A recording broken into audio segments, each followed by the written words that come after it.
Jim, you there? I am here, Steve. Good evening. Jeff Williams is here. I see a whole bunch of names up there. Great. We'll give it a minute or two. We'll turn it over to Chairman Stairs and either him or Carol can call the roll.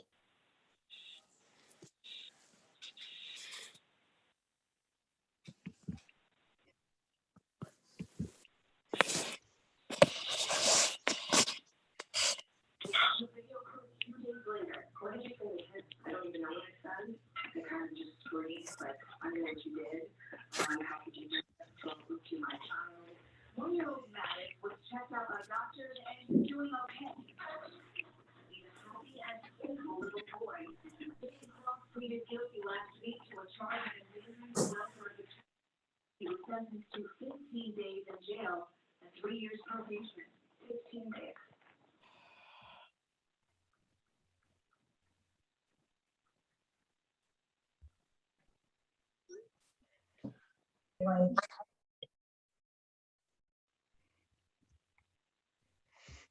I was going to say, Tim, if you can hear me, do you see Carol there? I may have missed it, but Carol, I'm here. Carol is on. I'm here. Carol's there. Didn't scroll far enough. Can you, Carol, do you want to do roll? You think we got enough? Sure, I folks? can do that. Yeah, we can get started. Let's see, Les Fremantle. Okay, Dennis Wood is excused. PJ Keeler. I'm here. Okay, Steve Meehan is excused. Steve Bricato. Okay,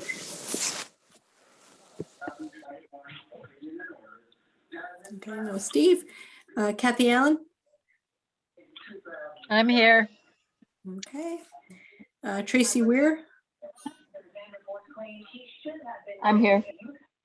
Okay. Doug Bauer.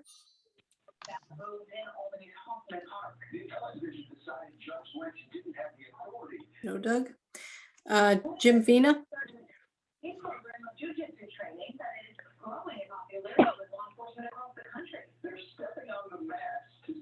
Stan Wogaki. I'm here, Carol. Okay. Page, turn the page. Dr. McHugh.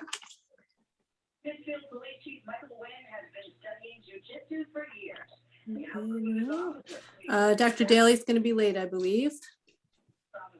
Steve Kroll's going to be late also, I believe. Anne Marie Cross. I'm here. Okay. I'm here. Lynn Kane. I'm here. Okay. Jim Stairs is here. Dale Lingenfelter.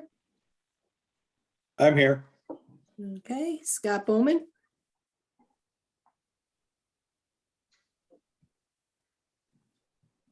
Okay, Scott, I see you. Steve Retzloff.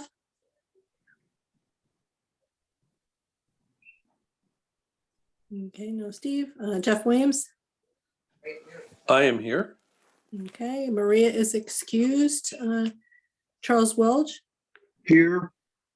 Okay, Alan Bell. I'm here. Okay, Adam Fink. I'm here. Okay, Paul Segru. I am here. Okay, William Rockenstar is excused. Richard Salucci. I'm here. Okay, that is everybody on the council. Is there anybody else that's attending that is not on our list? Carol, it's Jim Venna. I didn't hear you call my name, but I had. some Oh, bad I'm sorry. reception. Yes, I am here. I did, but you are, I will mark you here. Thanks, Jim. Thank Anybody you. else? You're welcome. Carol, I'm on. It's Mary Remo. I'm on Okay. twice, so I have a. You're on twice, okay.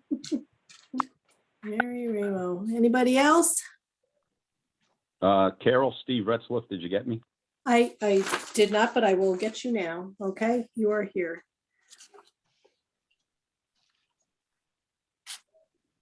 Okay, anybody else?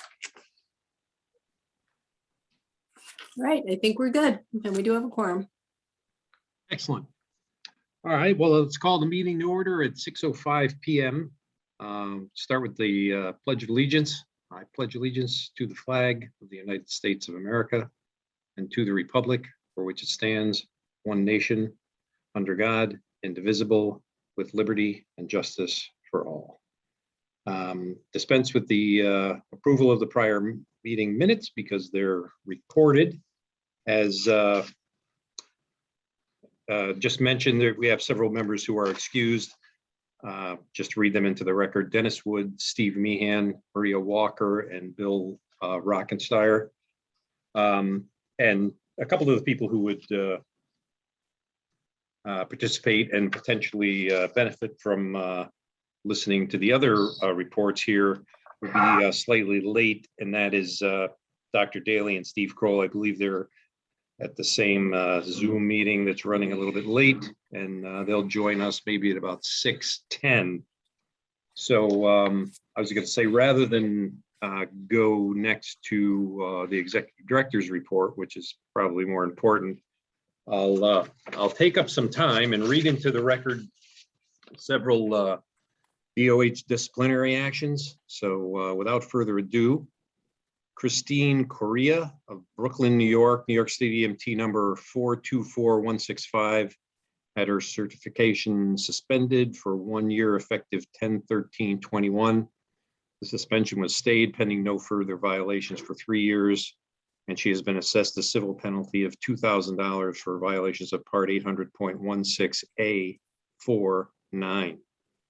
Christopher Howland, Amsterdam, New York State EMT number 367340, had his certification suspended for 1 year effective 10/18/21. The suspension was stayed pending no further violations for 3 years. He was assessed a civil penalty of $2,000 for violations of Part 800.16A5.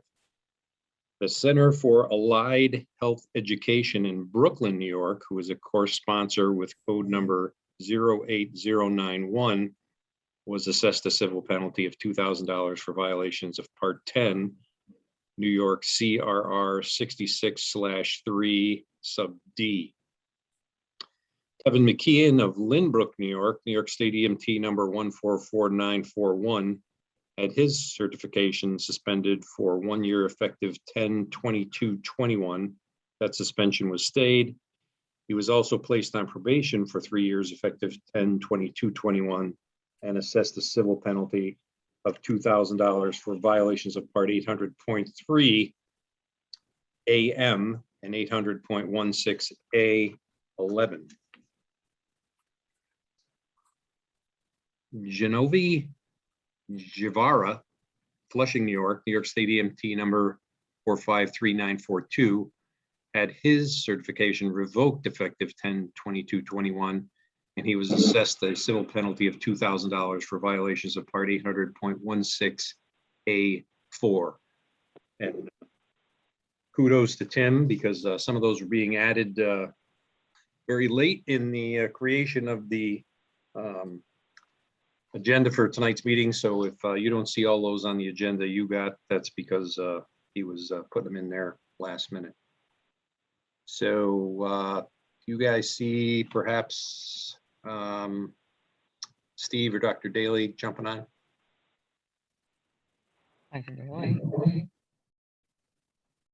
No, I am. I jumped on, Jim. I've been on for a while. My Okay, good. hospital call was only a couple minutes. Sorry.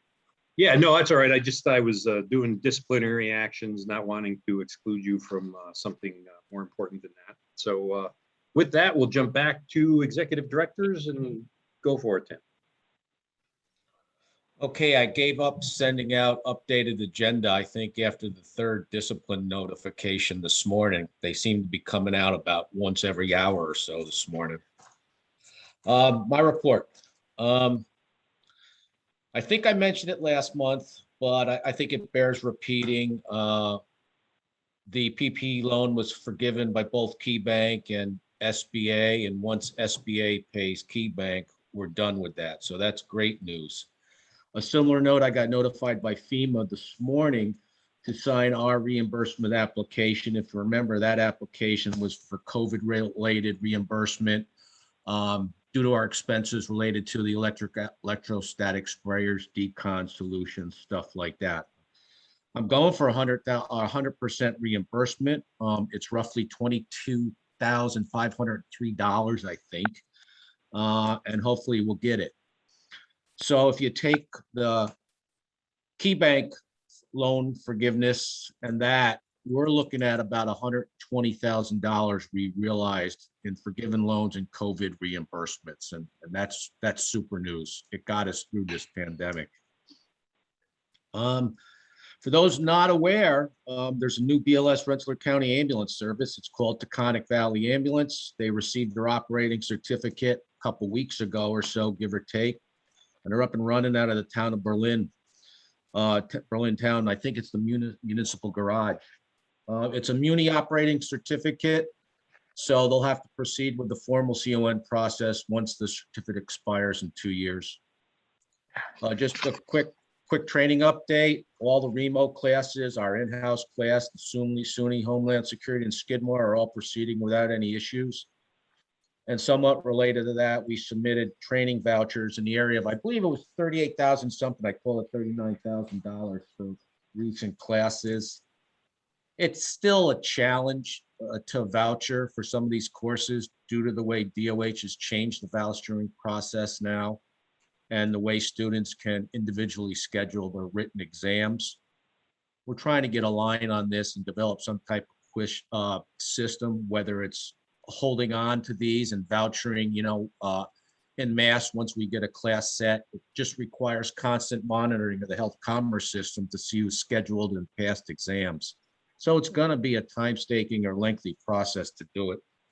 We have money due to us. We just have to voucher for us once we find out the students have passed their written exams. I'm going to meet with the Times Union Center. I think that's their old name. I believe they're called the Capital Center now, and they have to go apply for a new CON due to that name change and some operational changes with management there. So I'm going to be meeting with Tony Caligiuri, their ALS coordinator down there, either this week or next week, depending on Tony's schedule. And last but not least, I have to say welcome back to Deb Cuffs. Out of the blue, I got a call from Deb last week. A little birdie told her that Jess Turk resigned due to family matters, and Deb graciously offered to step up a day or two a week to help us out in that office, and I jumped on that offer. So I think I'll be meeting with Deb either this week or next week to get her up and running again. Thank you again, Deb.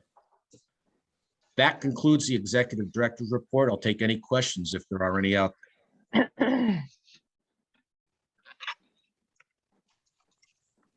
Sounds good. Seeing none from a chairperson's report, I'll assume maybe Tim left this out by mistake or left it for me to just make a comment on. Obviously in the last meeting, we sent you guys a draft of a memorandum of understanding kind of hastily created by Terry Hannigan at our request to potentially lay out a path that we thought might be what would be needed to move forward at the point that we're actually able to, forge some kind of an alliance related to the program agency process with the adjoining regions. Haven't really gotten anything more on that, so that is certainly out there just for your guys' consideration. We haven't done anything with it since then.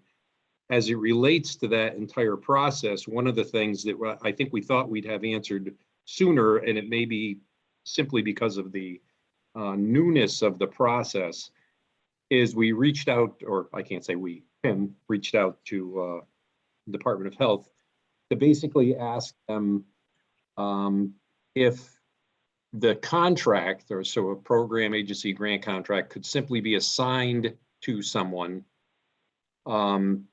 and quite frankly, where in the process that assignment would occur if that's possible. So as we had preliminary or ongoing discussions, we weren't sure if we could do this mid-contract or if it would have to be something that occurs as a new contract was being created and potentially assigned. So we don't have that response back from DOH. As soon as we have more information, we'll obviously let you guys know. There's no real perceived urgency that would require us to do anything with this, tomorrow or next month, for lack of a better description. So as we get out more information, we'll keep you guys updated. But at the moment, that's kind of where we're at, awaiting information from DOH on how we would create the mechanism to proceed at the point we're going in that direction. Other than that, that's all I have in terms of a chairperson's report. Unless somebody has a question, we'll go to Dr. Daly, Medical Director.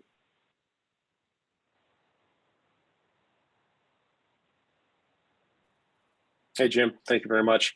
Again, I apologize for my tardiness, and I also bring apologies from Dr. McHugh.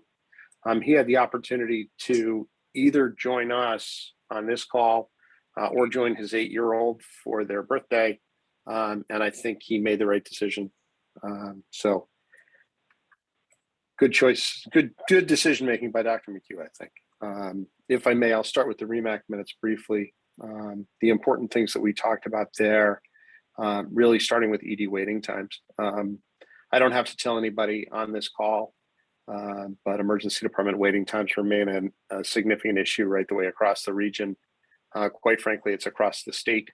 In the course of the last 24 hours, we have gotten transfer requests into Albany Med from about 15 different counties across upstate New York, hospitals and places that we very rarely hear from, places like Alexandria Bay and Lowville and other places near Syracuse.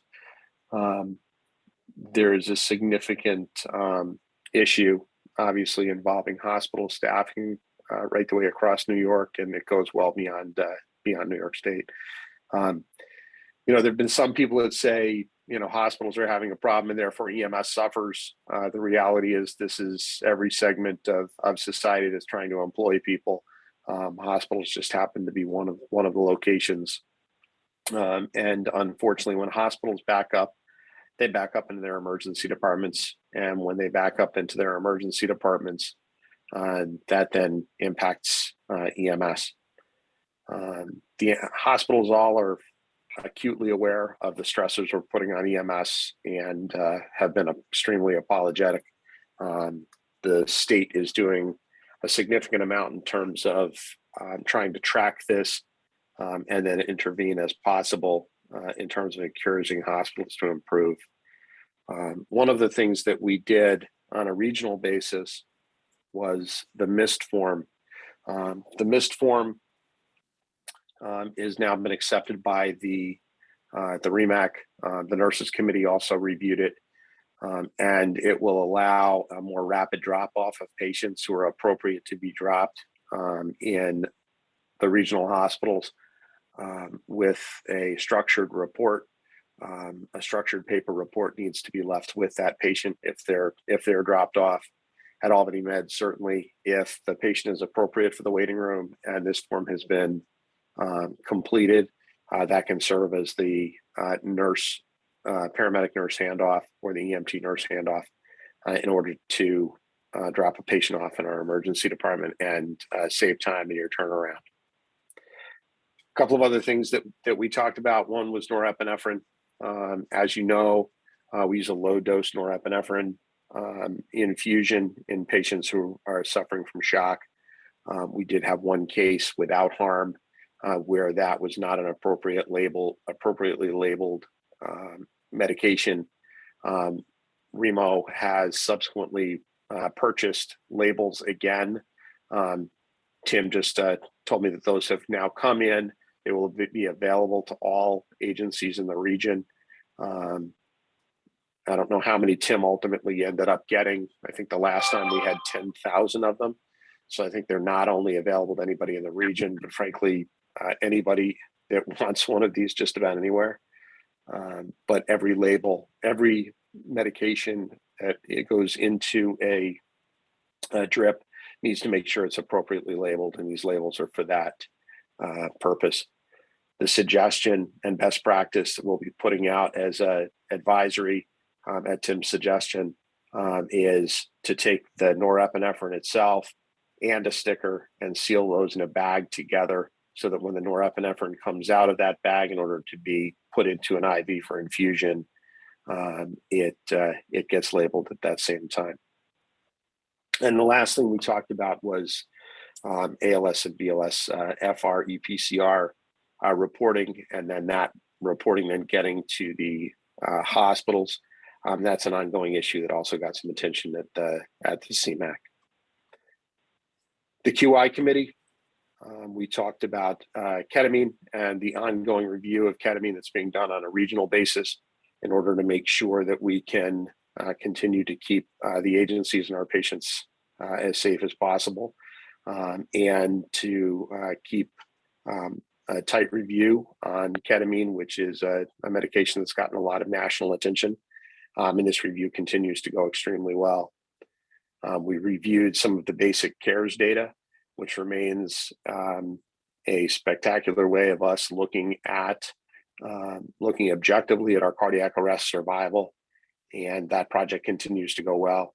And reviewed the final report on our stroke project, which demonstrated a couple of things really interestingly.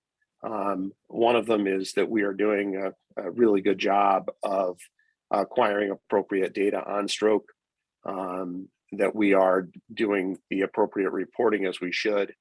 We're just not doing a good enough job of putting those pieces of information in the places where it will be found as part of a chart audit that's done primarily on an electronic basis, and demonstrated some of the shortcomings of the image trend bridge when it comes to taking in data. The other thing we found out that there were a couple of agencies that are currently using EMS charts, which are not granting access to Remo for primary chart review. And this is a significant problem in terms of being able to provide adequate quality improvement and quality assurance across the region. And we certainly hope that this gets corrected. Notably, we know now that the bridge is not adequate to allow us the ability to do good objective quality assurance. So we certainly hope that gets corrected.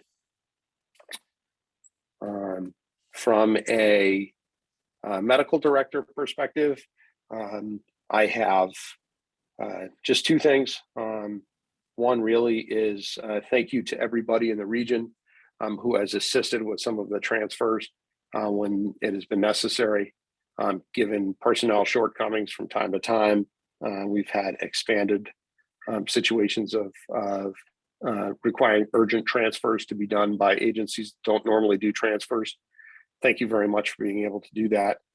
And the last thing is vaccination numbers. Tim asked you over the course of the last week to provide total numbers of EMS provided vaccinations. That information is going to assist the American College of Emergency Physicians reporting back to the Department of Health as we talk about a new piece of legislation which is being reviewed currently, which would allow EMS providers to do COVID vaccinations by legislation. Quite frankly, the emergency physicians of the state are firm in their belief that giving vaccinations is a core element of the public health interventions that can be done by EMS providers, and that there's absolutely no reason for there to be a legislative restriction on which vaccinations can be done by EMS providers.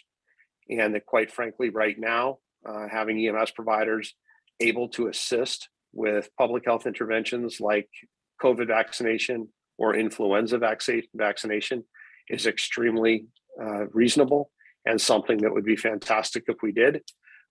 The other side of that would be that next year, if we were to have a new disease process which needed vaccination, there's absolutely no reason the EMS couldn't step up and assist with that as well.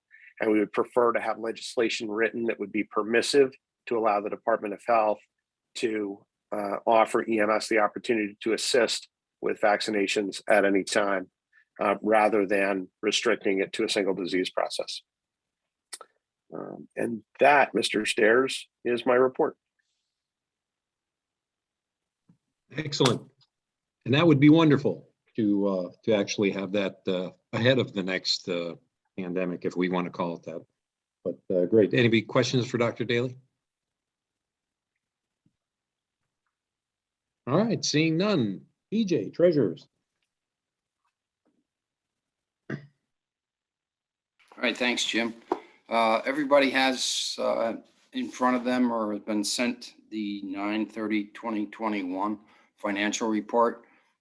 That's basically our year-end report. However, there will be some adjustments that are made through October because of the methodology of performing this financial statement. But in general, it'll give us a good idea about where we are. A couple of the things that are outstanding, just to make note of, you'll note that it shows a loss for about $63,000. There are a couple of points that I wanted to point out to you, though. Part of the problem is the fact that our training revenue has been reduced, as Tim explained to you just a little while ago, basically from the timing of being able to voucher. So had we been able to voucher on time and receive that payment on time, we would have been about $39,000 more to the good. In addition to that, we had about $5,000 worth of COVID expenses this year that we have not had previously. And Tim was successful in trying to recoup those expenses. We're not sure when we'll see those dollars, but according to Tim, it is in the works. So if you add those two together, the 5,000 and the 38, would bring us down somewhere, in the -20 range at this point in time. That's better than a -83 that we had last year.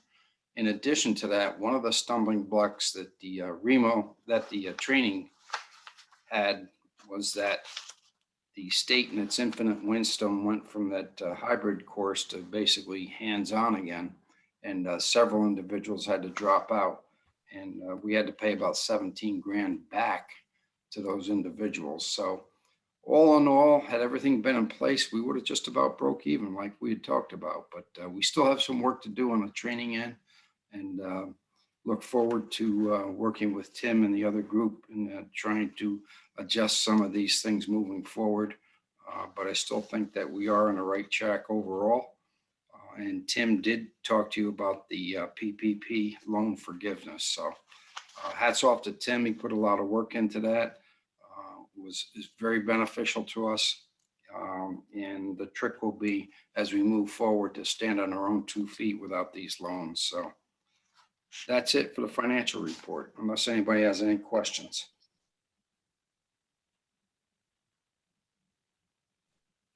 I like it. We must have wore them down last week or last month when we were here for a very, very long time. Nothing for course applications or correspondence. Committee reports, executive, we did not meet as an executive committee. Has Steve joined? Roll. I am here, Jim. Good evening. There you go. My apologies. Finance, it's up to you. Tonight. Yep. So the finance committee is still waiting for some direction. And I think that will come from the treasurer after some of our final stabilization of these things that happened with this year of craziness as to whether or not we need to make any new advancement and any new investments with our cash or keep things in cash. And so PJ, we're ready when you are, but to the extent that we have investments, they're doing well. And Mr. Chair, you picked the meeting at which you think you'd like to have a little bit more of a report, and I'll bring some charts and graphs that show you where our portfolio has been, and our financial advisor is always willing to do the same. Yeah, I mean, I would be happy to do that however you think is most appropriate, or whatever the group thinks is more appropriate. I mean, I guess it's possible that whether we do it annually or quarterly or even every time we meet, if there was some brief information that could be provided, but It's been a while since I've done it, so why don't I work with PJ to come up with a slide or two for our next meeting that even Tim can send out in advance, so we don't spend a lot of time on it, but that will show how our portfolio is performing. Yeah, that sounds good. Okay. And if you want to, you're next as New York State EMS Council. Oh, okay. Thank you. So the New York State EMS Council and the CMAC met last week. I'll ask Dr. Daly when I'm done if he has anything he wants to speak about from the CMAC. But the most large underlying theme of this meeting was EMS and the whole healthcare system being in somewhat of a crisis, and EMS being part of it. There are a number of new initiatives that are taking place at the State EMS Council to try and help us deal with that. The first one is a technical advisory group has been appointed that's going to be looking at the issues surrounding what is bringing all of these crises to head and how EMS can respond. The second, an innovations committee has been appointed, and that committee's job is to look at alternate forms of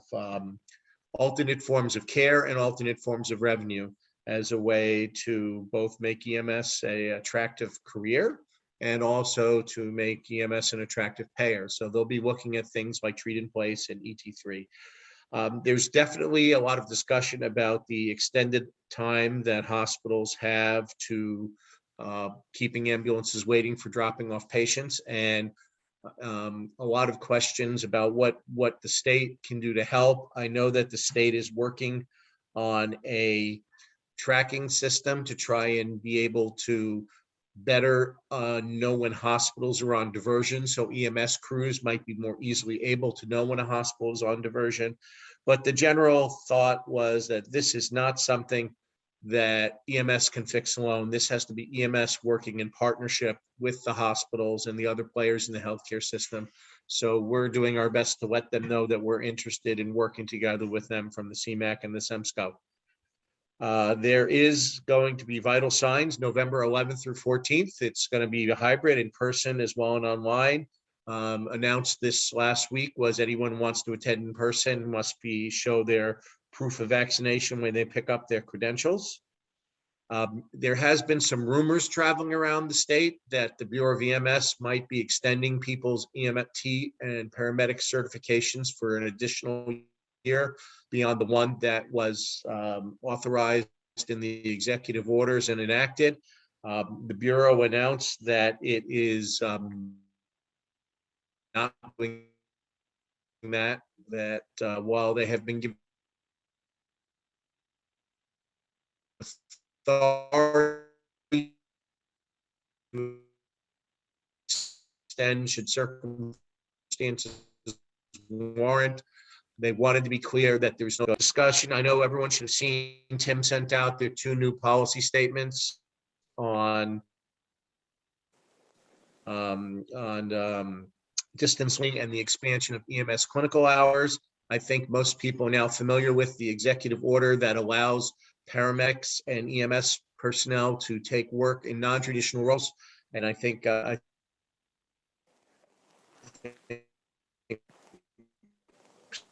some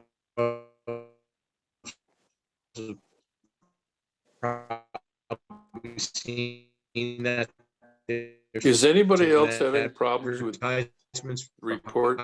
Yes, I can't hear anything. I can't hear. No. I can't hear him either. At some, all No. right, can Steve? you hear me? Can you hear me Steve? Yeah, I now? was going to say, Steve, yeah, you may want to kill the video for I some just reason killed we're getting it. buffeted. I just killed the video. Can you hear me now? Yep, sounds much better. All right, But I we- really apologize. We didn't hear the good portion of what you just said. All right, You were up to the point I was going to say, unless I'd be happy to, anybody else who's got a different spot. You were talking about expended or not, just EMS providers providing different levels of care, I think. Trying to. Okay. And also why the state chose not to extend out the Okay. Certifications. Yep. Okay. certification. All right. So I thank you for being generous with your time, and I'll try and fill in the things that I missed. Hello? The EMS Memorial was held, and there was a thanks to our region from being that we're the local region. I thank so many of you for coming to the EMS Memorial, for bringing ambulances to the memorial. One of the challenges that we have is that the EMS Memorial wall is now full. And so over the winter, there is going to be work done to expand the memorial because it's filled up. Sad that it's filled up, but a reality that whether it's a new wing of the memorial or a new panel, something's going to have to be done so the EMS Memorial can accept any new names. I guess the last couple things, that the state version of the ET3 program for Medicaid is in the final stages of approval. So for our ET3 agencies, that does mean that you will be able to get Medicaid patients in the program as well and get reimbursed by the state if you're already doing it with Medicare. And I've been asked to announce that a short form for renewal has been sent to all core sponsors, and you're please asked to send that back. And the last thing that I'll mention is that this, and then maybe Dr. Daly can talk about the CMAC for a minute, but the recommendation was made by the CMAC and endorsed by the Remsco to have a New York State medical director appointed. And that recommendation is going to the commissioner to have a full-time physician whose job is to work with the Commissioner of Health on EMS issues. So that's a report from the Remsco meeting. Next meeting will be held in January. And we'll hear reports from some of these new groups, these technical advisory groups. You will all be receiving in the next few weeks a workforce survey. That's a follow-up on the 2019 workforce survey, and that is designed to show, in 2019, we established that there's a shortage of EMS workers, both EMTs and paramedics, and how it's impacting agencies. We believe that gathering 2021 data and doing a comparison is going to show that the circumstances are actually have gotten more and more dire for us. And I think that's playing out every day. So, Mr. Chair, I'd be glad to answer questions and also see if Dr. Daly's got anything he wants to say about the CMAC meeting. Yeah, I know Steve Lynn has her hand raised. So go ahead, Lynn, if you want to ask him a question before we have Dr. Daly chime in. Yes, Steve. I know Jeff Williams has asked this question as well. Neither one of us heard your answer as to why the Bureau decided not to extend the certification at this time. That question was asked directly of the director, and his answer was that the 1-year extension that was given at a time when they felt they couldn't really be when it was difficult for people to do their CMEs and to keep up, and they felt that circumstances did not warrant a further extension. That's the answer they gave. I'll also mention that you'll start seeing brand new EMT cards come out when people receive cards, and some agencies have been skeptical that they're valid, but they really are. It's like when the dollar bill gets redesigned. You're going to see different cards, and they're going to look different. Thank you. All right, sounds good. Dr. Daly. Thanks, Jim. Just a few things from the CMAC. We talked about some New York City protocols and passed them. Probably the most important thing with the discussion with the New York City protocols was one of the docs that was presenting them offered the fact that they had data about their use of ketamine. And what the CMAC asked was that if the New York City, given the vast amount of patient contacts that they have, would be so kind as to share some of that data and then the conclusions they're drawing from that with the rest of the state, because they have a significant amount of depth on the bench. They got some fantastic physicians and more importantly, some really experienced pre-hospital providers that are looking at their information system and their data. So the more that we can learn across the rest of the state from things that are being done in New York City from a medical perspective, the better. Obviously, their operations will always be very different than anything that we can provide. But as we've said before, the medicine is essentially the same. So hopefully we'll learn more. Among the other things that we talked about at Med Standards and at and at CMAC that are particularly pertinent to this group. One is the BLS iGel study. Dr. Murphy down in the Hudson Valley is recruiting agencies to participate in the BLS iGel study. However, we still are waiting for the Commissioner of Health to approve that pilot. So our hope remains that that be approved relatively quickly. Ryan Greenberg, the director, states that the approval process should be coming more quickly than it has in the past. Our concern is that given the way that they have gone in terms of lengthy times for approvals, I'm not really sure that what the time frame will be on getting the iGel project ultimately approved, but then also getting protocols approved, because we still have not gotten the approval for the protocols that we had sent them in January, including things like the epistaxis protocol, for example. Not complicated things. The medicine has been approved by the CMAC. The state council has weighed in as well. So none of us are quite sure exactly what these continue to wait on, and hopefully that will be shaken out now as we move towards a new commissioner. In particular, it was the fact there is a new commissioner of health and a new governor that raised the question of the EMS medical director again.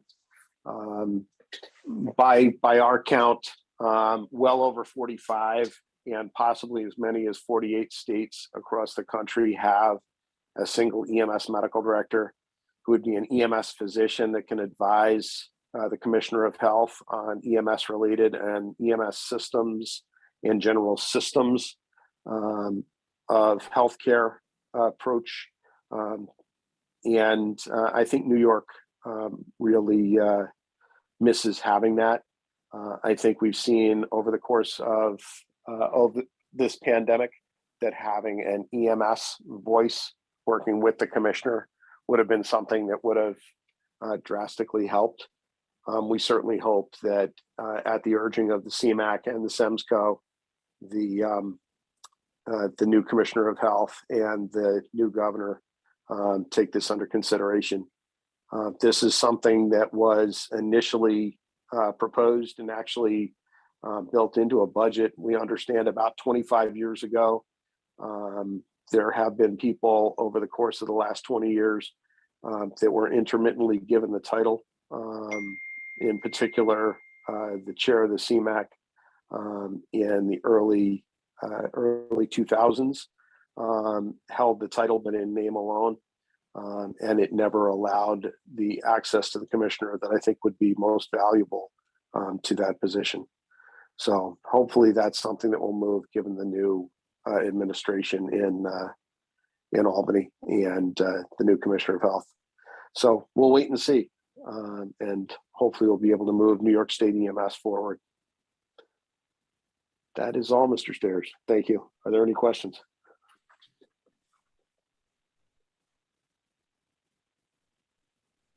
All right, seeing none, thank you. Anne Marie, nurses. Hi, Jim. So we met on September 23rd. And we had a good turnout. Most of the hospitals in the region participated. We spent a lot of time discussing the ED wait times and the staffing shortages, which many of our nurses are leaving the EDs and going to the agencies and becoming travel nurses. They're making 2 to 3 times more than what the hospital can afford to pay them. So that's been a real hardship for everybody. We talked about the missed form, Dr. Daly, as he just mentioned as well, and it was favorably accepted by the nurse committee. We talked about how the regional trauma advisory committee had stressed the importance of time in and time out for traumas, and also the importance of how we can all improve completion of the advanced directive. So we talked about that for a bit, and knowing that we all, can work on that, improving those advanced directives. So I know that at Saratoga, we've really, been focusing on that as well. we said, everyone had agreed that the nurse committee, adds value to a collaborative approach and allows a forum for networking, especially during these difficult and challenging times for staffing shortages. So we really felt like we wanted to keep it going, I think probably more than ever, but the networking is really, I find that it's really very valuable, and we've had a lot of participation. So we were kind of talk about best practices and maybe what some of the other hospitals are doing and how we can, how we can improve with or how we can work on improving our staffing. Our next meeting is November 18th. Are there any questions?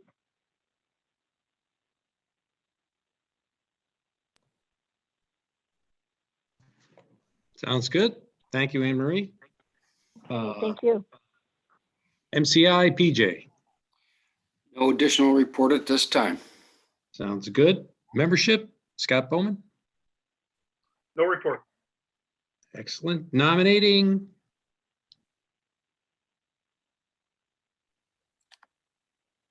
Maria's not here.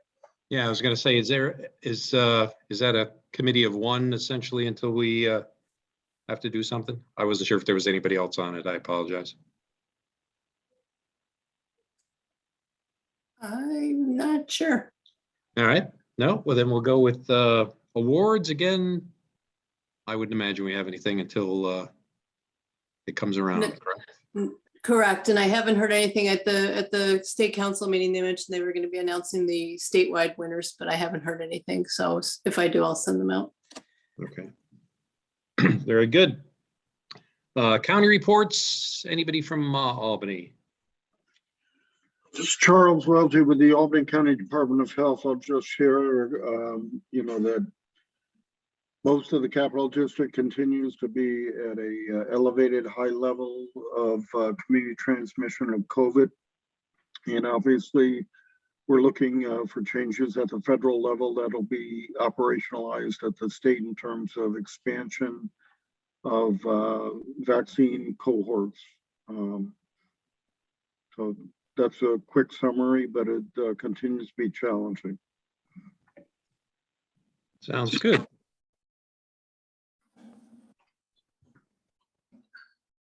I'm not sure who would do Columbia. Yeah, it's PJ. I'll fill in, Jim.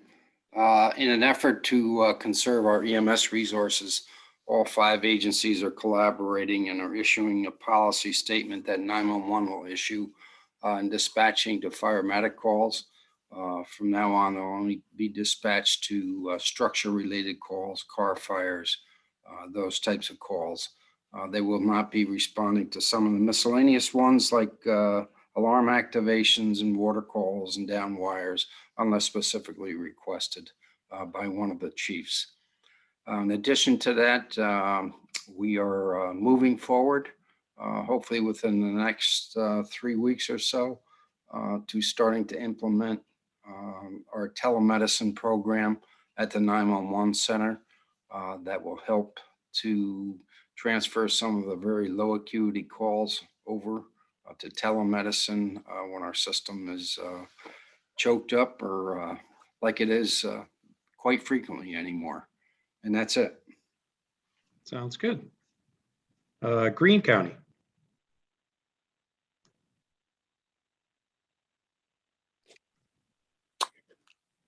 Can you guys hear me?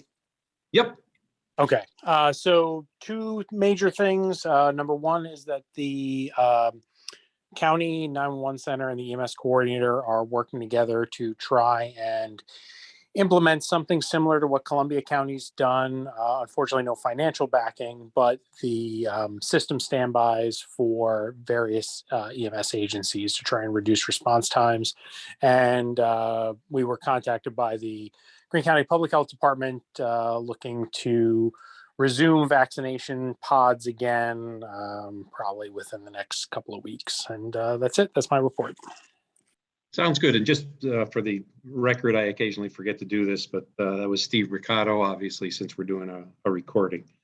Rensselaer County, I think, Alan, are you doing it? Yep. Okay. Yeah, Kathy Allen. Yep.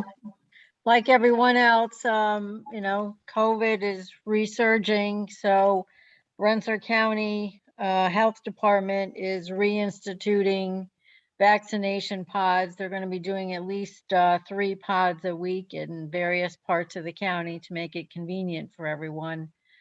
And we're ramping up to potentially do children's vaccinations starting next month. That's it. Very good. Saratoga County? We're getting a list together for the county is for all the homebound seniors so that we could start, when we get the okay to do boosters, we could start doing those. And we're also continuously doing pods. All right, sounds That's all good. for Saratoga. Yeah, and that was Tracy Weir. Schenectady County, I believe Jim Venna. Yep, we did not have a meeting this past month, so I will brief everybody next month if there's anything relevant. Sounds good. We don't have anything under new business unless someone would like to bring up new business. We do have an old business item.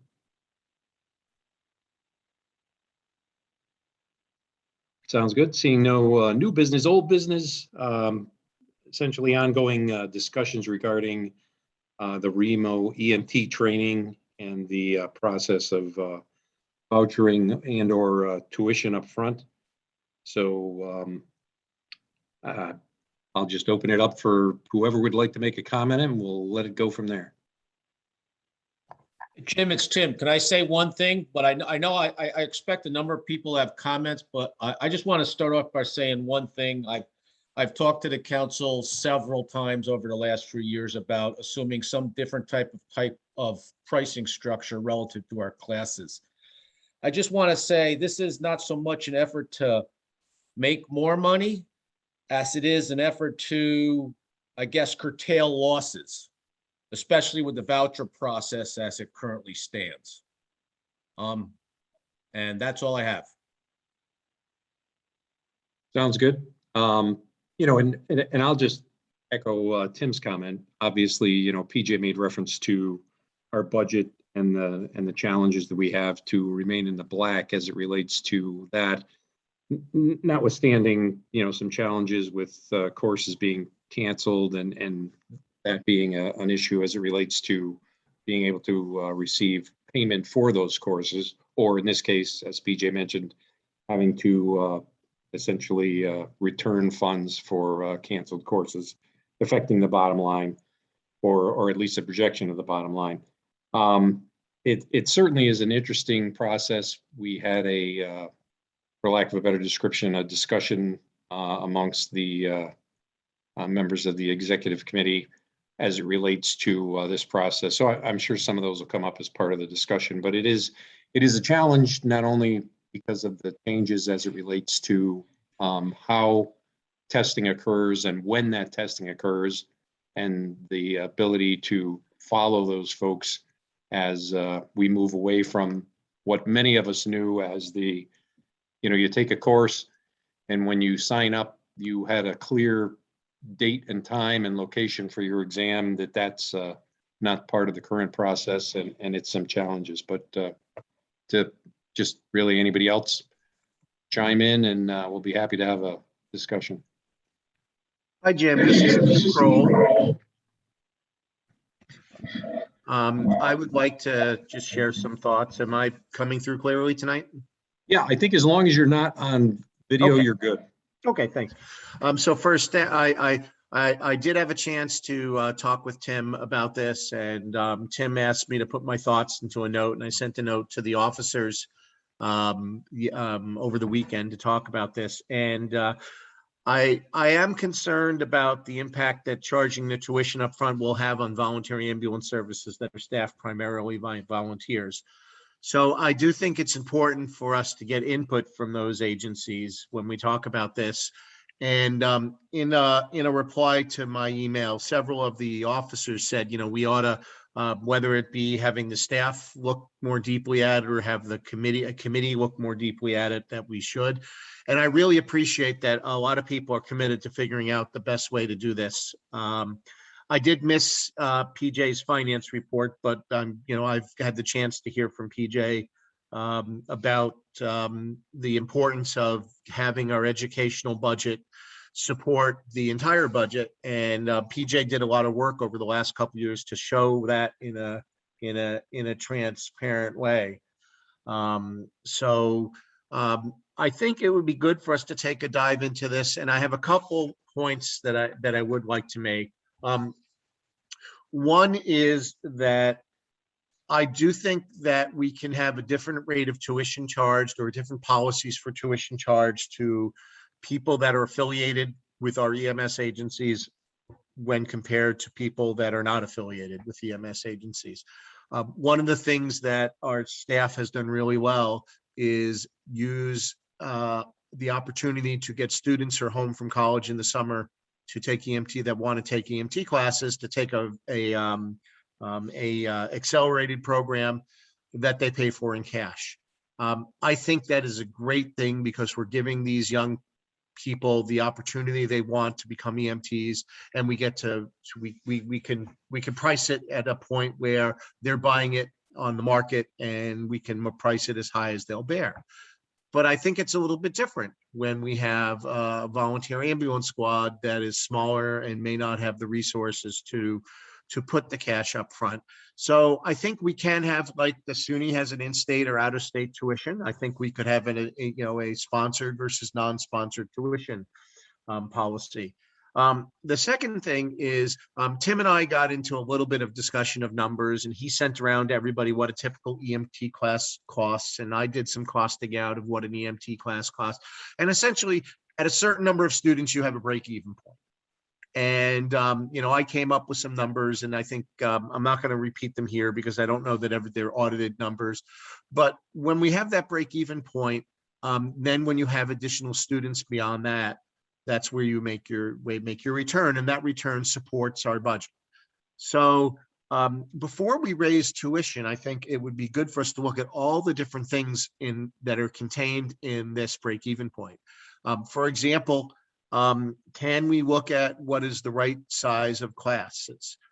Should we look at pass rates? Because if our pass rate is dropping, that's a really big problem. And of course, we know the state doesn't reimburse if you don't pass.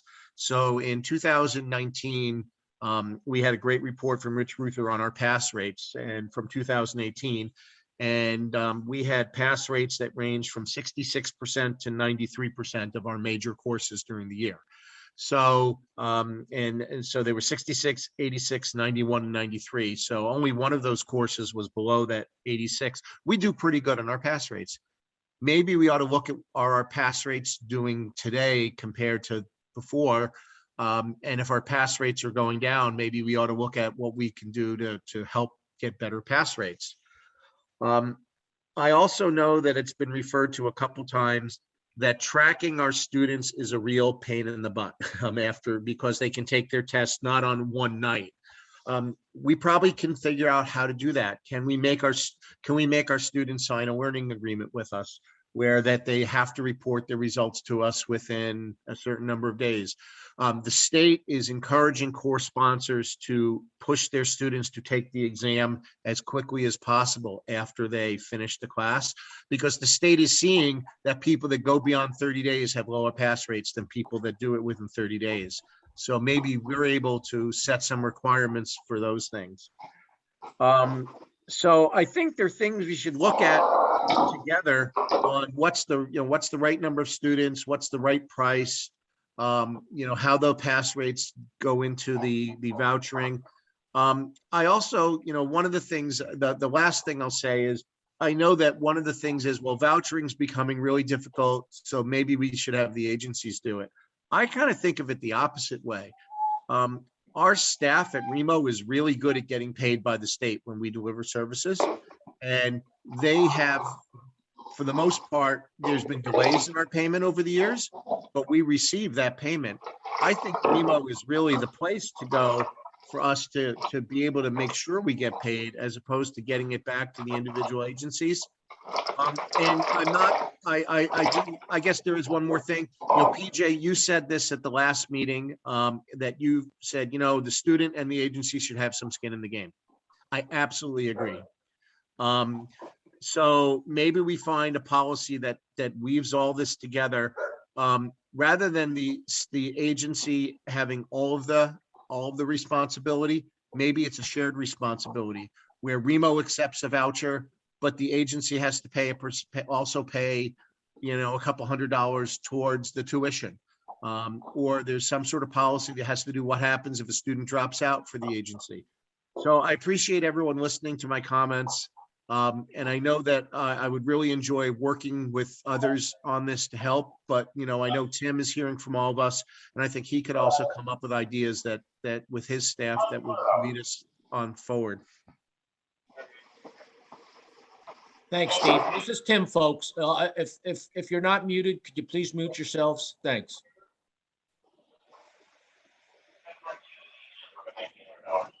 And Lynn has her hand up, so go ahead, Lynn. Thank you. I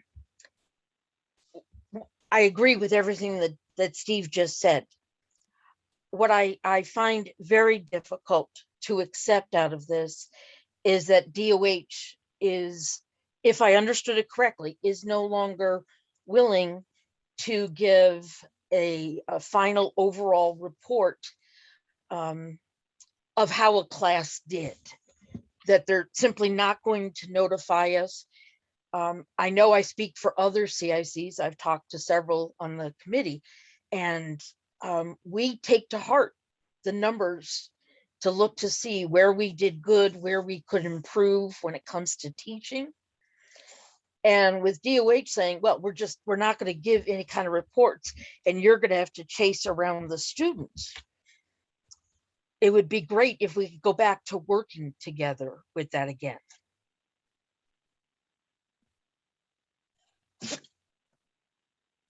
I would Folks, certainly this is agree. Tim.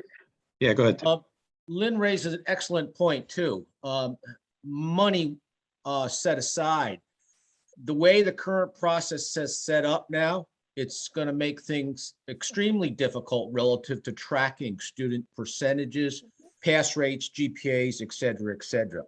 It's just a whole convoluted process right now relative to how these folks test.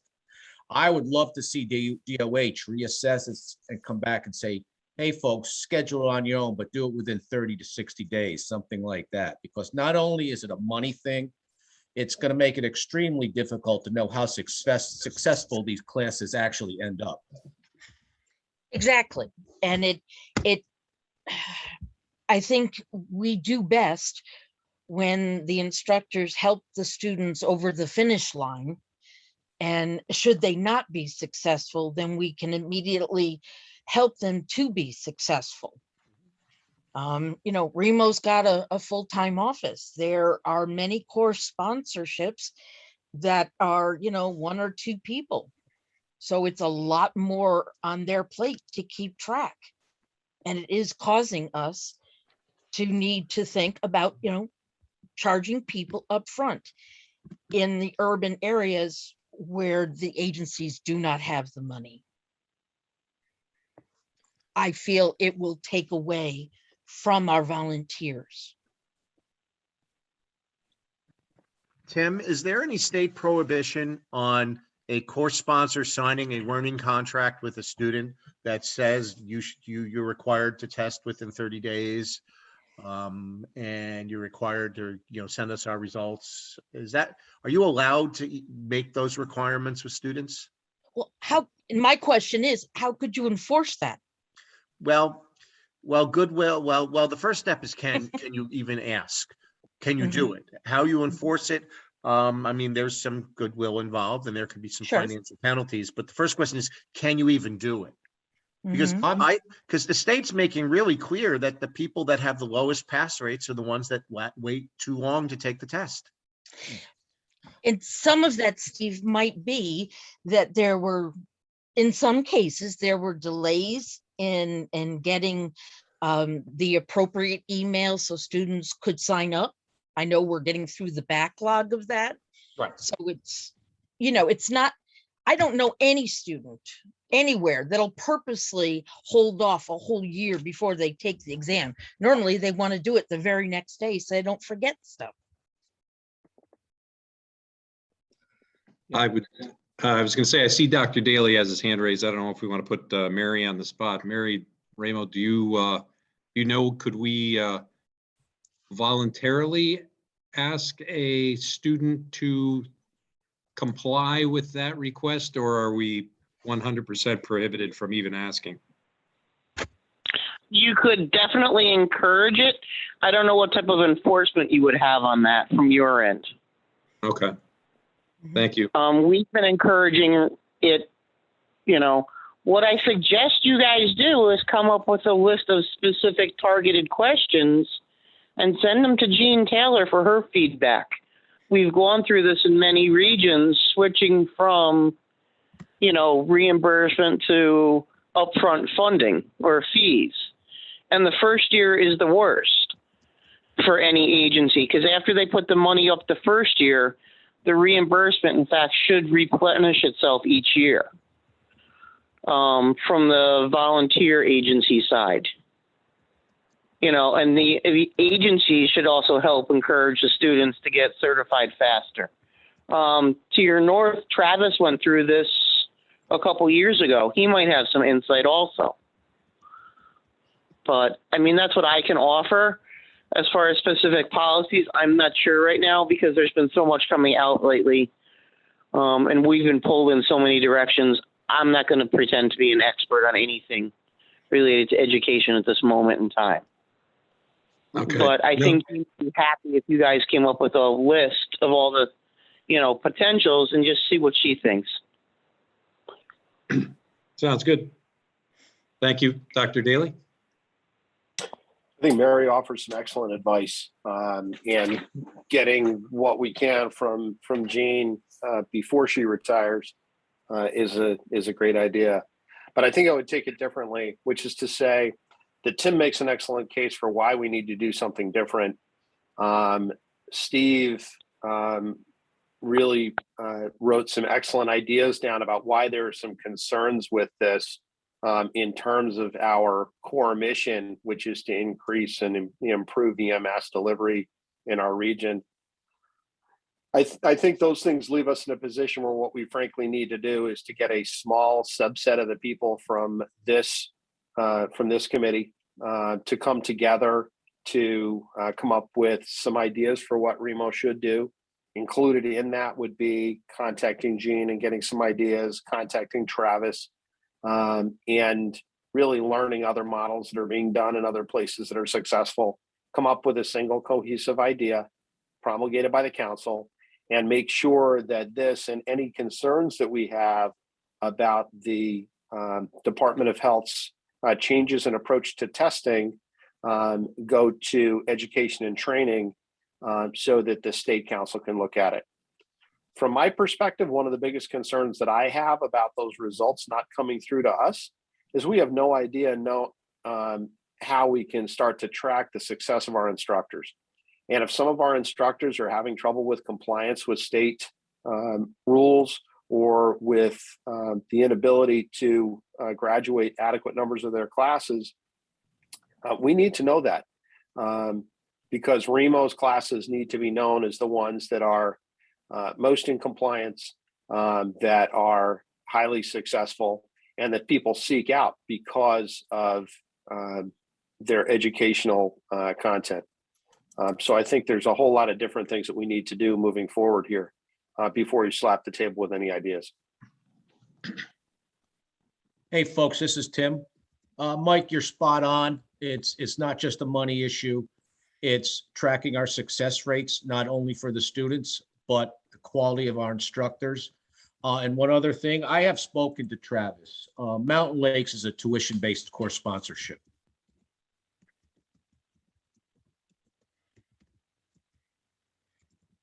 And that's all I have.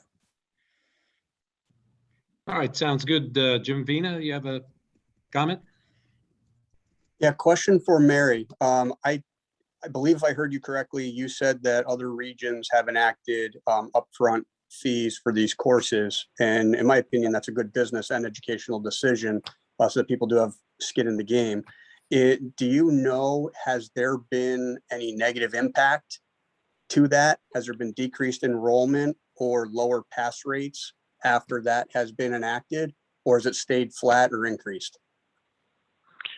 My most recent experience has been with Mountain Lakes, and their enrollment decreased a tiny bit the first year, but after everyone got used to it and the agencies themselves, some of the agencies took to funding the students, and they would say, okay, we're going to send up to 5 students a year to EMT class, knowing that money, once they put it up in the first year, they would get it back each year and it would be a perpetual investment. The first year is the worst year. And once you get through that, it just keeps rolling over and rolling over with the reimbursement. Okay, that makes perfect sense. Do you know if pass rates stayed flat or increased after enacting that model? That I'm not sure of, but my experience has always been if you have a stake in the race, i.e. you're paying up front and you have to pass it to get your money back, it's like a carrot dangling in front of them. Absolutely understood. Thank you. I appreciate it. Sorry for putting you on the spot. No, that's fine.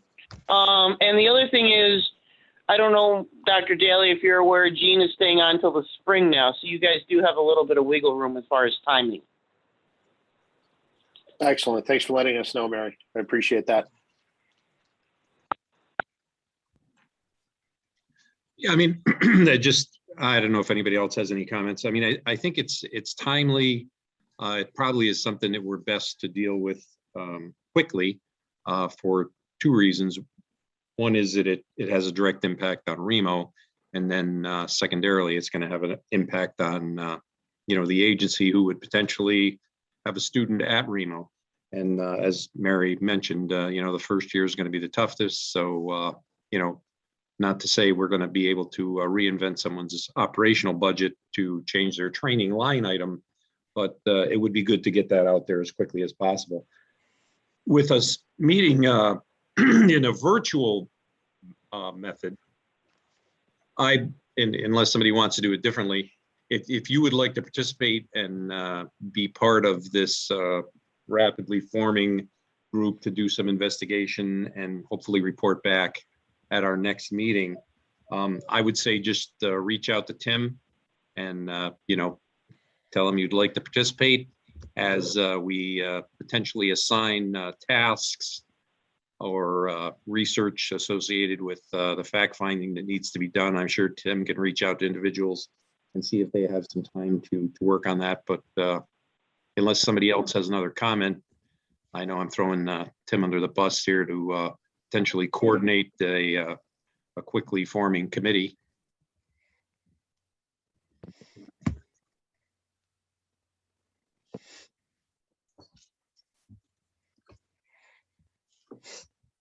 Sound good? All right. Well, let's do that then. If you're interested in participating in this, we'll call it an EMT training cost, payment, and future structure system, shoot an email to Tim. He'll get back to everybody with who's on the committee and how we can participate or what questions we want to ask. I think we're going in the right direction. One of the notes that I wrote to myself was, we could possibly see what the adjoining regions are doing and how their courses are structured, how the payment for that course occurs, and what the relative tuition cost is in neighboring regions. I don't know that it's available on a state level or available quickly, but at least that will put us in a position where we'll know what those in closest proximity to us are doing. So does anybody else have any additional question or comment as it relates to this? I was going to say, Jim, you still have your hand up, but that may be from before, and it's a Sorry, Zoom. no, I don't have anything. Okay, sounds good. All right, well, that's it for old business. Any other items from the floor?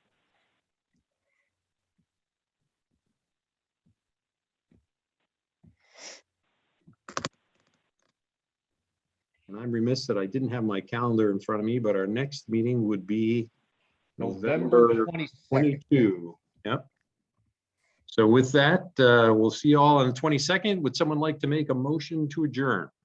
I'll I'll the make a motion to adjourn. All right, I got a motion by Wagaki, a second. Me. I think second by Steve Retzlaff. All those in favor? Aye. Aye. Anybody want to oppose or abstain? Probably not. All right, again, thank you guys for your patience. Another longer one, but appropriate in terms of the discussion we had. See you all in November. Again, reminder, if you want to be part of this EMS training discussion or fact finding, shoot a email out to Tim and he'll gather the attendees together after. Stay safe. Have a good night.